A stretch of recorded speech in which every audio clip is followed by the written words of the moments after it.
just said she was detained in South Korea as a drug mule. She thought that she was in love with somebody, but I guess not, and she had no idea.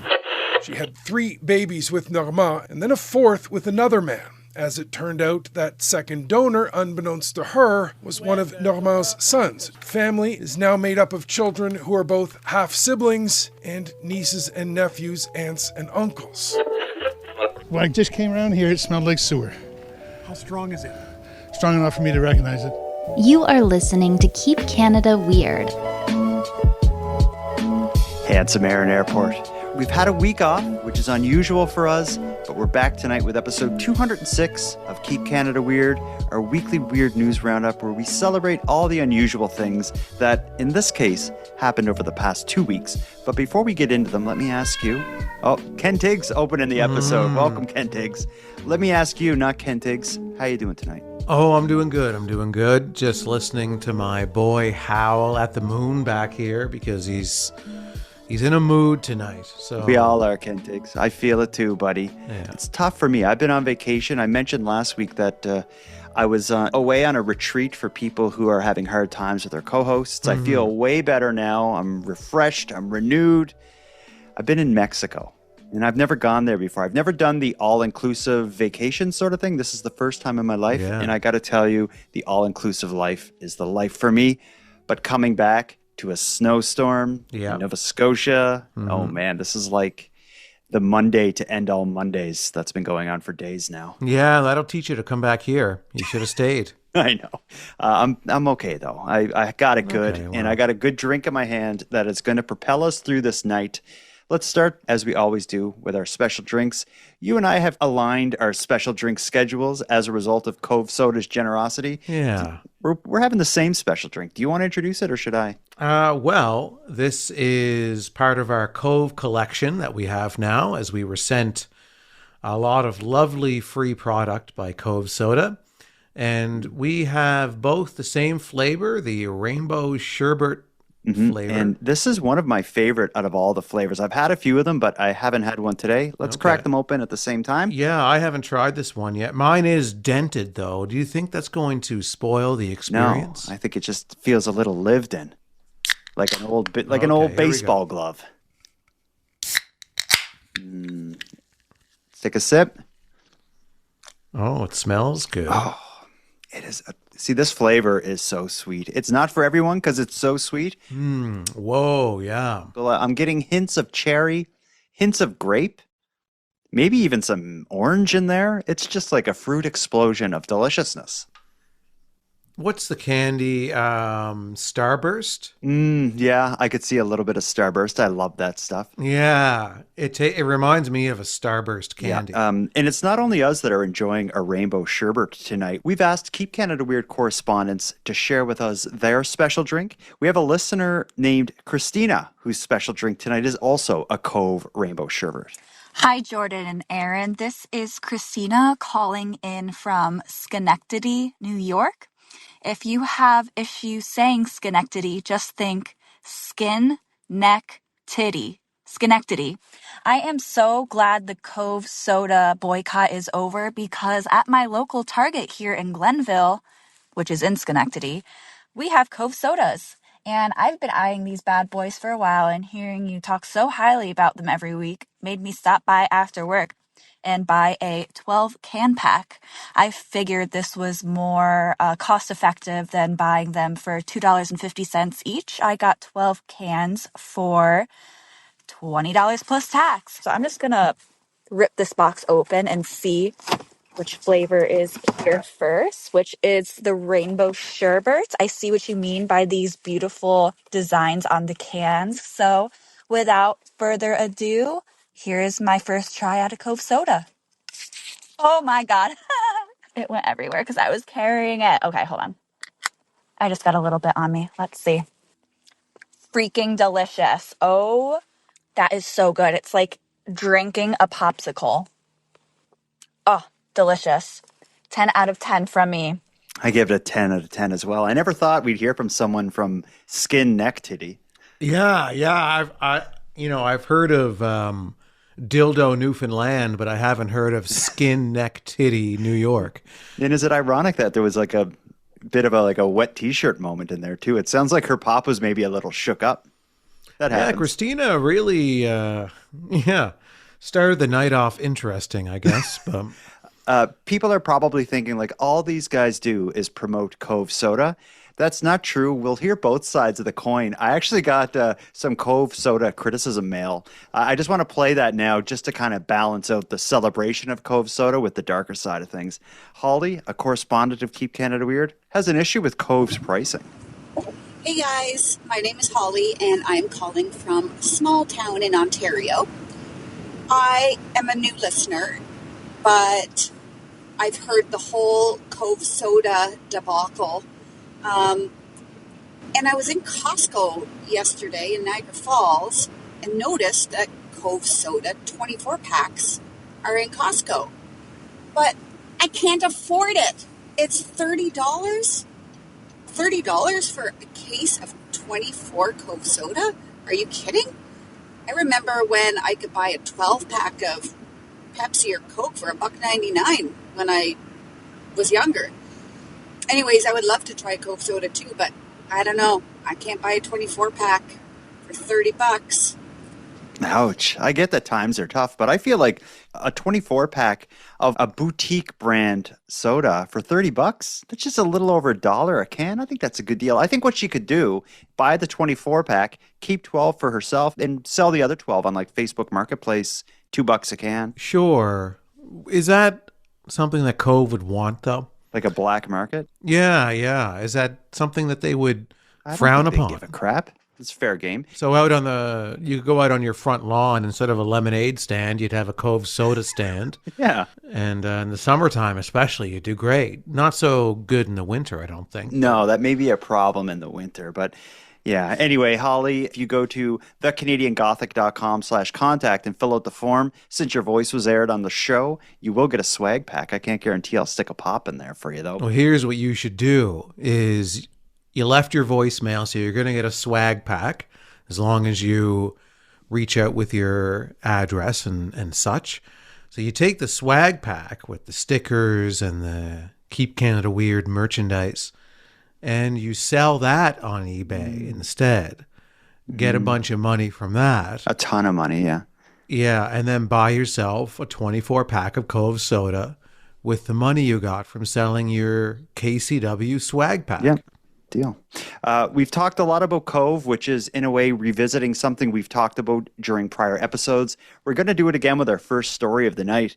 We got an update to a story we previously covered. The story involves the Quebec father and son who are accused of fathering hundreds of children through sperm donations. A Superior Court judge has now stepped in and has temporarily barred both men from donating sperm. But this story seems far from over. How many children do you think you have? Yes, a little bit more than 109. If that number seems high, Philippe Normand says he's not done. He's been donating sperm for close to 20 years and says he sees it as a sort of responsibility to reproduce. Well, one of the women he helped get pregnant 3 times says she didn't know he was so prolific. Did you hide that fact? No, no. How was there a misunderstanding then? Well, I think that she wanted me to stop, and the way to get me to stop is to invent that thing. Now, it was that mother who went to court to get this injunction. She's referred to by the initials MM in the document. She had 3 babies with Normand and then a 4th with another man. As it turned out, that second donor, unbeknownst to her, was one of Normand's sons, Dominic Silos. The family, MM's lawyer says, is now made up of children who are both half-siblings and nieces and nephews, aunts and uncles. She specifically asked those men if they knew each other, and they denied it. Now, regulated clinics limit how many donations a man can make. Professional guidelines suggest a donor should only be a part of 10 families. MM believes Normand is a part of 90. After some online sleuthing, she told the court she tracked down 162 children from Normand and 451 from Silos. Most of them are in the Montreal region and many around the same ages, meaning there is a risk of accidental incest. The judge's injunction temporarily bans the two men from donating sperm in Quebec. MM's lawyer intends to seek a permanent ban. Normand says he'll respect the injunction, but doesn't want to stop. I am available to do it, and I think I gave a great service. Normand says he and his son are considering moving to another province and continuing there. I knew that story was bad and weird, but that piece of news coverage and that interview with him, it's worse than I even thought. So this story of the woman who was trying to get the injunction, she had 3 kids with the father. Then she went to what she thought was a completely different Facebook sperm donor. It had a kid with him, and that turned out to be the man's son. So like they say in the clip, it's now a family of half-siblings, aunts and uncles, all combined. That's really screwed up. Yeah, I think it was nephews and nieces or something like that.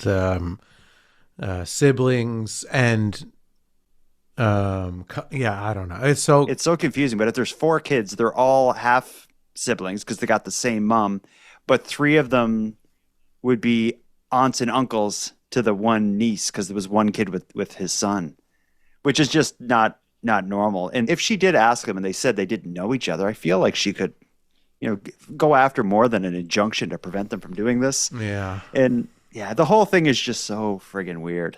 It's so gross too. I don't know. How can someone like him, and when you look at the video footage of this news story, the guy's gross too. It's like this old, gross man, and he's just hobbling about, spreading his seed in every hole that he can find. And it's like, I just can't understand.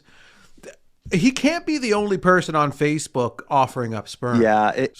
Why is everybody going to this guy? Well, more people are going to his son, and his son is more put together and looks a little more professional, I guess. So maybe that's why his son has the 450-ish kids, and this guy just has 140. But this guy looks more like he should be selling stuff at a flea market than being involved in this sperm donation scheme. The whole thing is bizarre. But at least at this point, there is the injunction preventing them from doing this anymore in Quebec until a more thorough review and decision can be made by the courts. But this story is far from done, as you hear. The father and son, they act like it's their mission to continue doing this, and they're willing to leave the province and do it elsewhere. So, yeah, like I said, I think we're going to hear more about these guys before Keep Canada Weird episode 1000. Yeah, again, they'll find a way to keep doing this. They'll find a way they must have some type of fetish into turning the world into them, having their genetic code be the dominant code of all of humanity.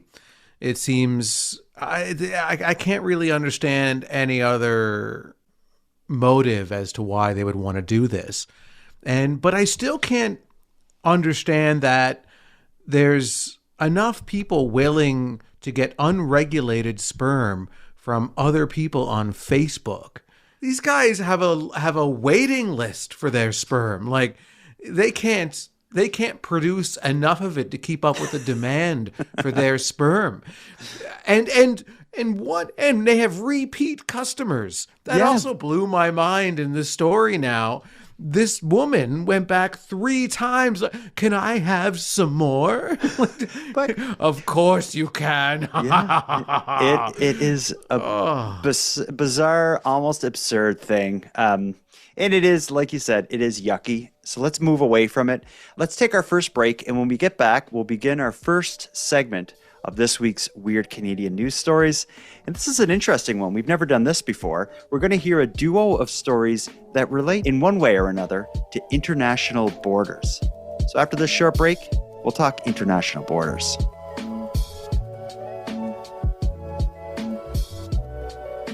Handsome Aaron Airport, got an interesting one here. Something we talk a lot on Keep Canada Weird are stories that involve scams, the creative ways these scams play out, the vulnerable people who fall victim to the scams, and the way the news reports on these stories. But we have one that's truly unique tonight.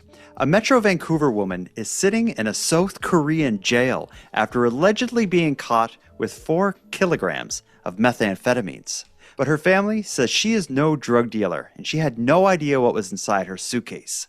They believe she fell victim to a sophisticated online romance scam. Here's the story of the next level of romance scams, or the final boss of romance scams even. The last month and a half for sisters Andrea and Laureen Parks hasn't seemed real ever since they received a stunning 3 a.m. text from their mom. You're kind of just like in shock. Yeah. You don't know what to do with that information, or if it's true, or what's happening, and your whole body's just like overwhelmed. The message was hard to believe. Just said she was detained in South Korea as a drug mule. She thought that she was in love with somebody, but I guess not, and she had no idea. In a panic, Spring Park's girls sought out a lawyer in the region who found out where their mom was being held and told them she'd first flown from Vancouver to South Africa, met someone there who gave her the luggage before she flew on to South Korea. That's when authorities discovered 4 kilograms of methamphetamine hidden in the bottom of her bag. The family's legal team believes Spring Parks is the victim of a romance scam, manipulated by someone she met online and fell in love with to unwittingly deliver drugs overseas. They're master manipulators. They've done this for a while, and they know who to target. And it seems to be older women who are vulnerable and lonely. Her daughters believe Parks made an easy target because she's deaf and very trusting. Now she could face years in prison. They take narcotics seriously. And so the consequence under Korean law appears to be minimum 5 years imprisonment if found guilty. Kurland says it's possible Parks could receive a lesser sentence if it can be proven she's been victimized. Andrea and Laureen are trying to stay positive. We're just 2 daughters trying to get our mom back. They are also trying to figure out how to pay for legal bills and the cost of an American Sign Language interpreter. They've already vacated their mom's home and sold off most of her belongings to help raise money, and the family has launched a GoFundMe. Man, that is a real mess. It's one thing when you hear of these people who lost their savings. This person has lost everything as well as their freedom. Like, her kids are now selling her everything to try to raise money to manage this defense in another country that involves needing a sign language interpreter. Like, the minimum sentence is 5 years. So there's a good chance this woman's going to be doing some time in a Korean prison as a part of her losses for this romance scam that probably started on Facebook. Probably, yeah. This episode is not an ad for Facebook. No, and nothing in my life is. I've been off Facebook for years now. Since early in the pandemic, I got off Facebook and never went back. And I'm sure glad I didn't, because I'd be in jail in Korea right now. The whole romance scam thing, I see it happen on social media often. You'll see like someone will post something and then just this comment will appear underneath it that says like, "Hi, I checked out your profile and I really like and I'd really like to meet you. Message me and we can chat." Mm-hmm. And like that profile is probably just some bot who has sent that same message to like 1 million people. And if you send it to 1 million people, 1 or 2 of them are going to write back like, "Hello, I'm Dorothy. I live in Winnipeg and I'm lonely. I'm so lonely. I'll smuggle drugs for you." So they got her to fly to somewhere in Africa where she was probably given a suitcase and told something like, "Yeah, that's your boyfriend's. I'm just give it to him when you get there." Then she gets to Korea. Probably border services flags her for one reason or another. 4 kilos of meth. And yeah, it's like, I feel like if this crime happened the other way and someone was like bringing something into Canada would probably be a bit more like willing to entertain the idea of them being a victim of this scam and they're vulnerable and, we'll make things happen. It's on the news and, people like, I don't know, something happens and it's okay. But I feel like this woman in Korea is going to have a hard time getting them to be like, "Yeah, it's all right. You can go home." But what I'm wondering is, I think she might have gotten off easy in this situation, because what was going to happen to her when she landed in Korea? So she's flies to, where was it? Somewhere in Africa? Yes, Africa. Somewhere South in Africa, Africa. and South Africa, wherever. And they give her another piece of luggage that has the drugs hidden in it, says whatever to her, like, this is, wasn't she? I mean, I would have been suspicious as to why am I meeting people in Africa and, oh, just go there and pick up this this luggage for me, sweetheart, and don't look inside, and then fly to Korea to meet me, and it'll be wonderful. But imagine she makes it to Korea. Mm-hmm. She's got the drugs. What happens to her after that? Yeah, she gets off the plane. Who does she meet? Because the guy she's been talking to online doesn't exist, presumably. She's meeting some like organized crime drug traffickers who have a network that spans Korea to South Africa and involves finding vulnerable people on Facebook. So yeah, she would have been getting into a pretty dangerous situation. Who does she meet at the airport? I'm hoping what would have happened is someone would have just ran up to her, grabbed the suitcase, and took off. And she would have been like, what? Any number of things could have happened. Things could have gone wrong, or I don't know. That was a pretty dangerous situation that she was flying into there. So it's quite possible that this was a blessing in disguise, her getting arrested and caught with this halfway through the trip, or whatever portion, I guess, in, when she got caught. So yeah, every outcome is bad. I guess in a way, at least the outcome she's in now has some accountability, and they're probably not going to torture her and kill her or something, because she's in, the hands of government. The people that she would have met with had she not been busted may not have been that kind to her. The other layer that's on top of this is she's hearing impaired, which makes the whole thing more complicated. Mm-hmm. In a Korean jail, not only does she not speak the language, she's hearing impaired. Like, it's going to be so difficult and complicated, both existing in a Korean prison, also dealing with, the trial and defending herself. This woman's life is destroyed, and I feel horrible for her, and I feel horrible for her children. And I think this shows just the level of depravity that these people who do these kinds of scams, that what they're willing to do. It's shocking. And when you see a story like this in the news, you're like, how could someone fall for this? But it happens all the time, and it just seems to get worse with every news story that plays out. Yeah, there's still a sense with the older demographic when using technology, where they're from a generation where anybody who called you on the phone was legitimate. Mm-hmm. And we're from a generation where we understand that there's all these risks with technology, and you can't trust a good deal of the people who are reaching out to you using that technology.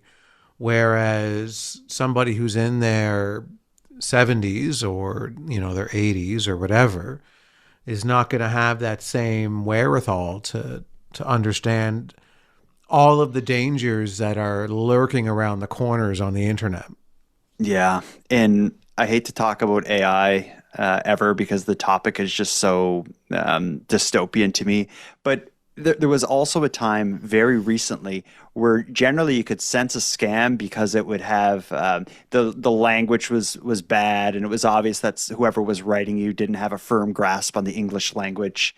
And then if you talk to them, maybe the accent didn't match the character they were portraying themselves as. But now with AI, both in terms of the generating the voice and generating the language or the text, it's so good that it's going to be that much harder for older people. The whole thing is dystopian. But like I said, this is a duo of stories that relate to international borders. We just heard about the borders between Canada, South Africa, and Korea.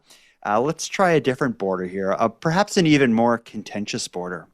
A Surrey, BC cat named Louis Vuitton has become a local legend for casually crossing the Canadian-American border like it's no big deal. While surveillance cameras, guards, and helicopters monitor the area, this cat simply strolls back and forth, paying no attention at all to these silly human games. Here's the story for one cat who has no time for these imaginary lines that humans built. This is Zero Avenue in South Surrey, and these picturesque homes sit smack on the border. This side is Canada, across the street, the United States. No fences or concrete blocks, just a little ditch and signs warning, don't even think about crossing. Oh, it's very secure, yeah. And people follow the rules, except for one resident, him. Unfazed by jurisdictional authority, he is the Canadian border-jumping kitty cat. Illegal. What? I think it's because he's got 4 legs, not 2. Decidedly confident, ignoring the watchful gaze of border agents and that machine in the sky that's as useful as the dog as far as he's concerned. Several times a day, almost every day, he shows little interest in international law and carries on his very important work of mousing. He's a cool little cat, keeps coming back and forth and says hello to everybody. His name? Louis. Officially, Louis Vuitton, like the designer. And his styling cross-border feline feats are now so famous. I love it. He's become a local legend. Kind of flaunts his recklessness for the law. Now, Mr. Vuitton is particularly good at catching all sorts, and he has been known to smuggle the goods across the border and leave them on the doorstep. I bet he did not declare them. We're not sure whether U.S. agents have caught up with him for questioning. We do know he had no interest in a TV interview. Doesn't go through customs. He's got a passport. If he did, it would show the cat who turned 6 on July 1st, Canada Day, will hop back over the line when he's good and ready. I love that story. It's both an interesting story that involves international borders, as it is a story that fulfills our commitment to discuss any stories in the news involving cats. Mm-hmm. What do you think of Louis Vuitton? I gotta be honest with you. I'm really conflicted about this story. Why? I just don't see what the story is. Well, what the story is that right now it's so the border between Canada and the US is so contentious. It used to be so easy to go across that border. Now there's all this rigmarole. You got to declare stuff, whether or not you need a passport or your regular license. Because a couple years back, you just needed a driver's license to cross. Yeah. Now it's so there's that as the backdrop of this story of this cat who just casually walks back and forth. And I also think it's even the setting for this is unique because there are people who live on this quiet street, but on the other side of the streets, the United States, who, again, in the context of life in 2026 and relations between Canada and the US, is kind of an unusual spot to live. Yeah, it's more interesting for the people who live there than it is about what this cat is doing. This cat is just being a cat, roaming around, catching mice, hanging out. And I could see if it was scaling some kind of a wall and going over and then coming back all the time. That would sneaking in. Yeah, that would be interesting. And they were actually trying to prevent him from doing it. Yeah, and he kept getting away with it, and that would be cool. This story is just, the cat is just, like, its backyard is the border, so it's just hanging out and moving around. The border, for people who haven't seen the clip, the border is basically what you'd see on the side of the road where when it rains heavily, on a rural road, the water flows through there, like I guess like a shallow like a gutter, trench or something. kind of. Sort of, yeah. And so and the grass is kind of long and unkempt there. So of course it's a great spot for a cat to go find mice and snakes. Yeah. It's just I had seen this story pop up on my TikTok not long ago. And I was like, I don't understand. There's probably thousands of animals in that area that go back and forth over the border. Well, maybe that's all the time. Maybe what makes this story good is the fact that humans take this border and these rules so seriously, but it's really, like I said, this imaginary line. And cats, birds, probably dogs, probably all sorts of critters, the mice and the snakes that Louis Vuitton is eating, the way they exist around that just shows how silly these lines are. And maybe this is a story that brings us together. Maybe we should be more like Louis Vuitton. and just break the rules. Is that what are you a rule breaker, Jordan? Maybe we need to soften. No, I don't know, because the borders are important too, I guess. They are important. So this story is conflicting. A lot of those rules are there for a good reason. Damn it, I don't know then. I just don't see. Sometimes we cover a story where I find it more interesting that the fact that a news organization went out and gave time to this thing, as opposed to the actual story itself. So what I find the weirdest about this story is the fact that there's news coverage on it, and they made it a story. Yeah, I think they made it an interesting story. When I came upon this, I found it compelling. I don't know the whole story of this, but they did describe him as like a local legend and a viral star. So there was something happening that led to the news finding out about this cat. Yeah, I imagine it was probably a social media account of some kind where... Yeah, friggin' Facebook again. Well, probably TikTok. I could see this being a TikTok thing. Because I find like apps like TikTok, it's more of the mundane kind of aspect of something that makes people want to watch it on TikTok because it relieves anxiety. So they get to watch this cat going back and forth over the border every day, and they find that relaxing and innocent and all of these things. And there's so much content on apps like TikTok where it's somebody just kind of recording a really soft, everyday occurrence. That does sound relaxing. And you just watch it and you just sink into it for a little bit, forget whatever problems you have going on, and watch this really normal, calm, uneventful thing happening over and over and over again on social media. Is that against me? Is that against me? No, it's against... I'm picturing the story. I'm picturing the cat just walking back and forth, the soft music, and I'm just laying in bed going to sleep. Are you? Yeah. I like this story. We'll disagree on this story. I like it because I'll use words like whimsical, Whimsical and fun, yeah. Offbeat. It's not that I hate the story. I just don't... There's probably a million other more interesting things that could have been covered in the spot that this story took. Everyone who lives on this street on the border has their own stories. It's not just about Louis Vuitton. We've heard other interesting border stories. You remember, we're probably going back 100 episodes to Keep Canada Weird, but we heard the story of the library where the library sits right on the border. Oh, yeah, right on the border. Yeah, so you can go in one door. The Canadians go in one door, the Americans go in the other, and they can't, exit the other doors. I bet you there's a lot of interesting border stories. I think if you sent a news crew to every town that is a border town, there would be endless stories like this. And I think someone should find them, seek them out, and celebrate them. And maybe prove Aaron's point that there are far more interesting stories than Louis Vuitton, the Canadian cat who's killing all those American mice and snakes and bringing them back. Yeah, because that cat is just roaming around its feline radius. That's all it's doing. It's not special. But what about the fact that the cat's birthday is Canada Day? That's probably the most interesting part of the story. Okay. Well, we'll agree on that because that is the most interesting part of the story. Okay. Maybe the international border segment was a flop on Keep Canada Weird. Maybe we'll never try this again. Let's take a break, and when we come back, we'll go to a segment of stories that's always a hit. That's our WTF segment. That's the segment where we play stories that are just bizarre and weird and don't fit any specific theme other than being weird Canadian news stories. After a short break, we'll travel to Calgary and hear about an unusual stink.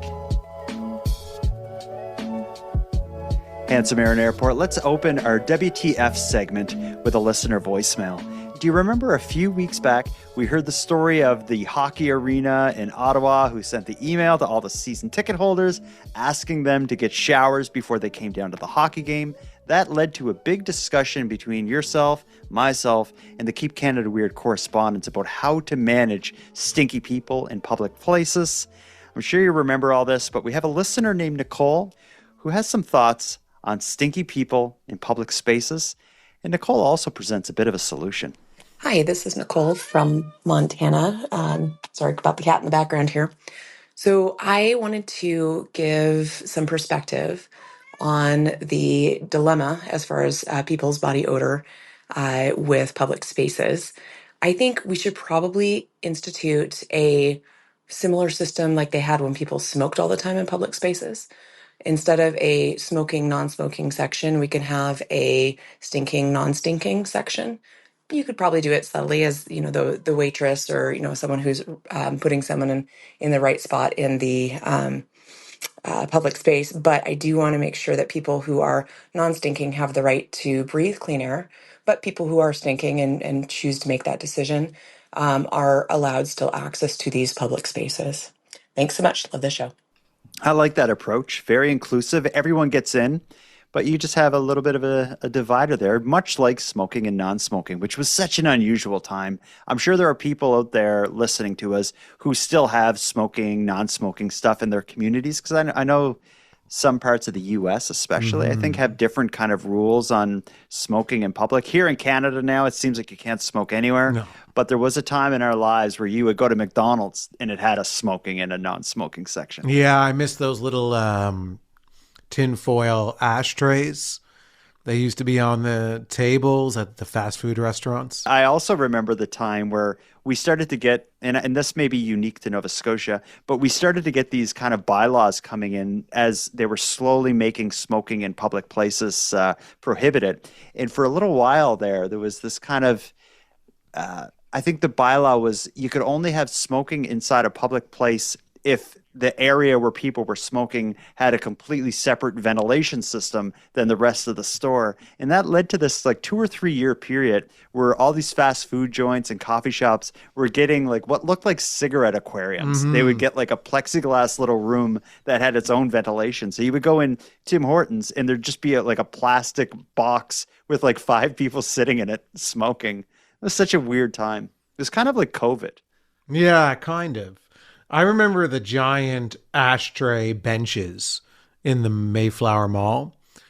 Do you remember, like, there was the big bench and then it had, like, the big square pit? Like full of sand or something? Like sand or, yeah, some kind of sandish material. And that's where you would butt out. And, yeah, it's wild to think that. I remember being in high school and going to the mall and getting a coffee and sitting down on those big square smoking benches and just smoking away in the mall. It was great. Yeah, it's like right in the middle of the mall. Imagine now walking through a mall and there'd just be like 6 kids just sitting there smoking. Yeah. It seems so absurd, but yeah, it was a thing. Do you think this idea that she has to have like stinking and non-stinking sections, could that work? Is that a solution? Well, I was thinking about that. And so you have somebody enter in an establishment, whatever it is. A hockey arena. Let's stick with the source here. A hockey arena. Okay. So there has to be someone to determine who stinks and who doesn't. Well, you could also have people self-identifying. You could have like, and do you trust people? You can't have it. No, you can't, because a lot of people who stink don't know that they stink. Yeah, so it would need to be vetted. And is it breath or is it body odor? So are you going to have someone you breathe into their face? They smell your, Yeah. It would be complicated. It would only work if the technology was available to detect odor. So like the way that you walk through a metal detector, it would be a scent detector. You take a breath, you walk through, and some kind of robot. Yeah, like all this automation we have in the world, that's what it should be used for, stuff like this. When I call like my cell phone company because I need help with dealing with my cell phone when I'm going to Mexico, I want to talk to a person for that, not a robot. The robot should be the one who's doing this stuff. Stinky, stinky. It's like, but if you don't know you smell and you're just going to watch a hockey game and all of a sudden it's like you're being told you have to sit in the stink section. Like imagine how that's going to make you feel. The section's probably packed with people, so you're not the only one, I bet. Yeah, but it just, you're at the hockey game and you're sitting in the stink section, and then across the rink, your boss is sitting in the non-stink section. looking over at you while you're sitting in the clearly labeled stink section. Yeah, people are going around like spraying stuff down at you and with Lysol cans and stuff. I think it's an interesting idea, Nicole, but I think it may need some work. We'll workshop it and see if we can come up with a solution, or see if we can maybe improve on it, or maybe what we need to do is just wait it out and let technology fix this issue. Let's move on. Well, imagine though, before we move on, so you're in the hockey arena, and then there's the stink section and the non-stink section. So imagine the employees, say the individual who goes around selling concession items. And it's like, yeah, you're working the stink section tonight. you're in like one of those suits that you would wear, like the biohazard suit. You got the mask on and everything, and you're just going around selling peanuts to people who reek. Let's move on to another story about not people who reek, but things that reek. I always enjoy a story about a stinky place when some place stinks so bad that it makes it into news coverage. It's always interesting. Calgary is the latest place to stink. A powerful mystery stench has spread across large parts of East Calgary last week, triggering a wave of emergency calls from concerned citizens. Here's the story about something stinky in Calgary. If you thought to yourself at any point today, what is that smell? You aren't alone. All day, people on the east side of Calgary noticed an unpleasant odor wafting through neighborhoods from the far north to the deep south. Many people called emergency services, worried there was a risk. Our Kevin Green tracked down the real source.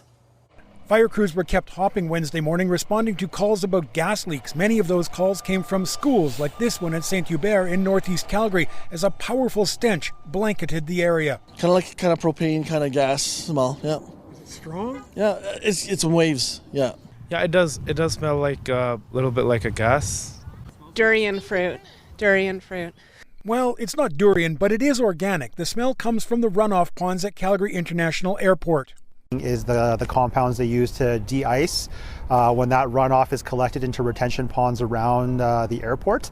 And what it is when it's underneath the ice in the winter, most people don't really notice it, but as soon as we get the warmer conditions in the spring, then it basically smells like a rotting type of smell. All across the east side of Calgary, from Riverbend in the south to Harvest Hills in the north, the unpleasant odor swept through in waves. When I just came around here, it smelled like sewer. How strong is it? Strong enough for me to recognize it. This has been a problem for years now, and it's one the airport says it's addressing. The fire department agrees the odor of these ponds isn't toxic, but says people shouldn't assume any smell of gas right now is from the airport. They don't want to miss a real problem. I really enjoy a news clip where they're just getting people to describe like a stench, because of course the viewers of this news program can't experience it. So you have to just go up to a bunch of people like, what does it smell like? Sewer. Yeah. Propane. Durian fruit. What a specific thing. Durian fruit. And then at the end of the story, the news reporter is like, I don't really smell anything at all right now. Yeah. I guess it turned out to be nothing. De-icing. It means melting ice, removing ice, but it seems that word is only used for airplanes. I've never heard de-icing anything other than an airplane. Yeah. I'm wondering though, so this smell has been around seemingly for years, because they mentioned in the story that it's the the product from the de-icing of the planes. It's runoff. It goes down. It's been happening for years. Was it just that much more intense this time that nobody knew what it was and then called in to complain about it? But you would think that they would recognize that smell from previous years when the snow is melting and the de-icing runoff is being released into the air. Yeah. You would think if you lived near, much like the people who live on the border community that Louis Vuitton is at, you'd think if you lived near the airport or had a school near the airport, every spring it's going to stink like sewage and durian fruit when, the snow starts to melt. Something unique, or for whatever reason, it must have been extreme enough that led to multiple calls to 911 reporting things like propane leaks or possible propane leaks. Something unique happened. Maybe it was Yeah, I don't know what it could have been, but maybe just the stars aligned in such a way that there was a lot of this de-icing compound in the ground, and the ice and snow melted quickly, exposing it to wind that allowed it to waft. Wind that allows it to waft. Waft, like something wafting.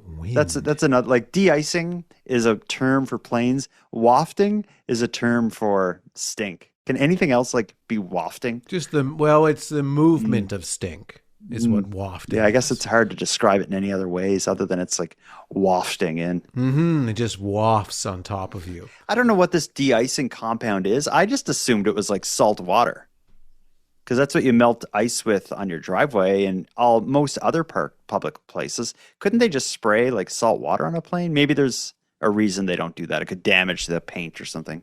I'm sure there is. Yeah, salt can be very damaging to many things. So I'm sure there's a very good reason they don't use salt. And I would recommend you leave this one up to the professionals, Jordan. Yeah, I'd say. To come up with the de-icing solutions. But at the same time, I don't want to live in a stinky town, a town that, like, spring is usually, a season of rejuvenation and excitement because winter is over and it's getting warmer and the weather is getting nicer and you're spending more time outside. But if it just in your town, it stinks in the springtime. It's not really a season that you would begin to celebrate. But I have another question too. So this is an airport. It's de-icing runoff chemicals or whatever. How come this isn't happening at every airport in every town in every part of the planet? Yeah, that's a good point. Are you suggesting perhaps a cover-up of some malicious or nefarious going-ons at the Calgary airport? Like, it is oddly specific. We cover a lot of stinky places stories, and I've never come across something like this. As an expert on weird Canadian news, I've never seen this. And as someone who grew up next to an airport. That's a good point. Hey, you lived right there. If that stink from the Sydney airport was going to be wafting anywhere, it'd be wafting right towards your backyard. That's right. It would be wafting right on top of me and smothering me. But we never smelled anything bad. Well, I'd say let's watch the story. If anything else weird is happening in Calgary, it could potentially be related to this. So I'm gonna set some correspondence out. If you live in Calgary, if you live in the Calgary area, are there any other unique and offbeat news stories that maybe we missed that could in some way be connected to whatever suspicious activity is happening at the airport? Maybe it's de-icing fluid, but maybe it's something more unique. I think so. Something is going on here. Something is going on here. We have another story where something weird is going on. I want to end with this one. It's a real short and sweet story, but I like this one. I like any story that takes us to Newfoundland. I like any story that involves guitars. And I love any story that involves crazy people getting pepper sprayed. This one has it all. I'm just going to read you a short news story here.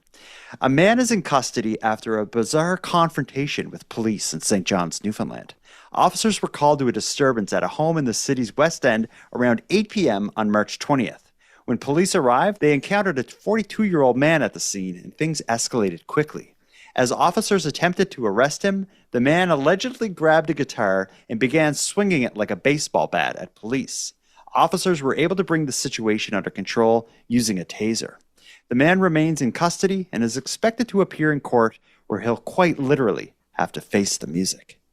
So we know very little about this story. I've done some searching, some researching, some Googling. I could find nothing on this other than just a short article in a local newspaper that said just a little more than what I just read to you there. But what do you fill in some blanks for me here, Handsome Aaron Airport? What's going on there? What would lead a 42-year-old man to attack some police with a probably acoustic guitar? I only have one answer to this, and people who are close with me know that I'm a big fan of professional wrestling. Oh, yeah. And the only way to explain someone trying to hit you with a guitar is there was a wrestler called the Honky Tonk Man. Honky Tonk Man. I loved him. He'd always bust an acoustic guitar over his enemies. Yeah, and another wrestler that would do it too was Double J Jeff Jarrett. he would also Okay. bust a guitar over your head if he had to. So Honky Tonk Man kind of had like a dress like Elvis. yeah, sort of he had a vibe, very right? Elvis Presley type gimmick. So perhaps this 42-year-old man, he'd be in the right age bracket. He's pretty close to our age. So he would have been a kid, would have been quite impressionable when the Honky Tonk Man was busting guitars over people's heads on WWF wrestling every week on television. Could this man just maybe have had a few drinks, maybe felt a little inspired by his memories of Honky Tonk Man standing up to people? The cops try to bust him for whatever it was, causing a disturbance. And he said, not today. The Honky Tonk Man rides again. That's right. That's right. It probably wasn't a gimmicked guitar, like, because sometimes, a lot of times, they would use these gimmicked guitars that, like, were just made, like, out of, like, really, you know, soft material, so you could kind of bust it. It wasn't like a regular guitar. It was a prop guitar that you could bust over somebody's head, and it wouldn't do that much damage. But there's a really interesting story from Jake the Snake Roberts, who was doing a segment with the Honky Tonk Man on TV, and the Honky Tonk Man was planned to hit him over the head with a guitar. And Jake was told that the guitar was going to be gimmicked. It was going to be one of these fake guitars. And apparently it was a real guitar that he smashed him with. Oh. And okay. And Jake the Snake Roberts claims to this day that the reason that he ended up getting addicted to painkillers and other drugs was because of his injuries from that guitar hit from the Honky Tonk Man that day. Interesting story. I think we're probably on the right track for what happened. Maybe, you know, we've said this many times on Keep Canada Weird. If there was a story, if there was a court case I'd like to attend, this would be one I'd be pretty interested to get the story behind this story. But from where I'm sitting now and what I know now, I choose to believe this is a Honky Tonk Man related event. We have one final piece to go out on here. We have a listener, an anonymous listener, who shares a complicated story surrounding their experience with Cove Soda. This is a good bookend, because we open the show with Cove, we can close the show with Cove as well.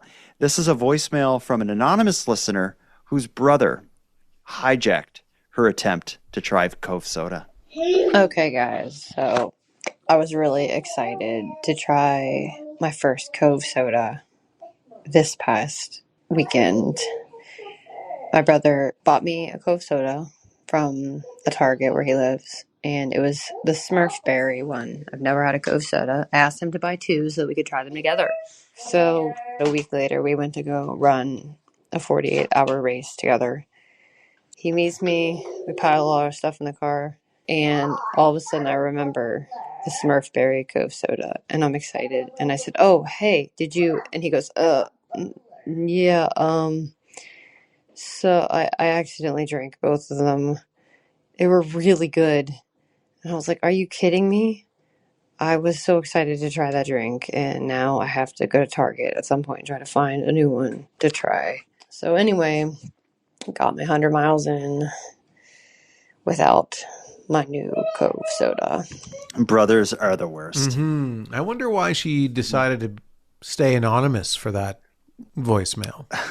I think it was maybe she just forgot to introduce herself. But then again, when you go to thecanadiangothic.com/contact and you send a voicemail, there's like a little field there where it asks like your name and email address. You can choose to include it, or you can just skip those fields. She skipped those fields, so it came through as an anonymous message. And then her message starts without her saying like, "Hi, this is so-and-so from such and such a place." So I don't know if she was being anonymous to protect her brother. Yeah, because it was a heinous crime that her brother did. But I understand why her brother did it. They are delicious, and I probably would have done the same thing. Well, did you not before we recorded tonight, did you not tell me that you actually drank we had this idea, I have one of every flavor of Cove, you have one of every flavor of Cove. We were planning to every week both drink a Cove together until we go through all 10 flavors that we were sent. But did you not do something like what this brother did? Yeah, I drank more of the Cove than I was supposed to. Right now, it's not a big deal, but about 4 or 5 episodes from now, we may be... I'll be running out, yeah. You have to go to the grocery store. Yeah, I'll have to go to Costco and spend $30 on a 2-4 of Cove soda. Yeah, before you know it, you'll have a little stand out in your front lawn trying to make your money back. Yeah. You've really opened Pandora's box with this. It's like, get your Cove soda and your Keep Canada Weird stickers. You lie in the bed you made, handsome Aaron Airport. I think we've done it all tonight. We had international borders. We had listeners chiming in about all sorts of things. We had a stinky place. Is there anything left for us to do? Just wrap it up, buddy. Yeah, and I will say, though, we missed an episode last week, although we did have a mailbag to fill in the blanks, but I don't like missing an episode. It's great to be back with you. Let's see if we can go another maybe 50 episodes without missing one, because we do pretty good. Well, stop going to Mexico, and that won't happen again. I don't think I'll be going often. I wish I could. All right, then. Well, don't go ever again. I'm going to try. I wish I could go back right now, but I can't. So let's put a bow on this. Handsome Aaron Airport. Till next time. Oh, sorry. Handsome Aaron Airport. Until next time. Sure. See, we missed a week and you don't even know what's happening. I know. I'm so rusty. Jordan Bus Stop, Backhoe, Mexico, Bonaparte. Until next time. I will say we've talked a lot about weird and antisocial stuff that's happening on Facebook tonight. Let's open the doors to Keep Canada Weird listeners. I'd like to hear some voicemails about the worst, most nonsensical stuff you've encountered on Facebook. So I'll use this as an opportunity to call out to that. But I will tell you, Aaron, if you're ever trying to raise money to buy a 2-4 of Cove soda, sell the stickers. Sell the Cove soda on your front lawn. Do not sell your sperm on Facebook or anywhere else. Okay. And Jordan, until next time. I was against the sperm selling on Facebook, but now I'm realizing that it actually benefits you and I. So I'm encouraging everyone in Canada to sell their sperm on Facebook to grow the population to the point that our listenership goes up because there are more people to then listen to our show because so many people got people pregnant through Facebook. Okay. That's one way to raise your audience. You can either do that or tell some friends about Keep Canada Weird. Or whatever's easier. Do both. While you're donating your sperm to the person who's buying it from you or taking it from you or whatever. Be like, oh yeah, you like my sperm? Great. And have you heard of this show, Keep Canada Weird?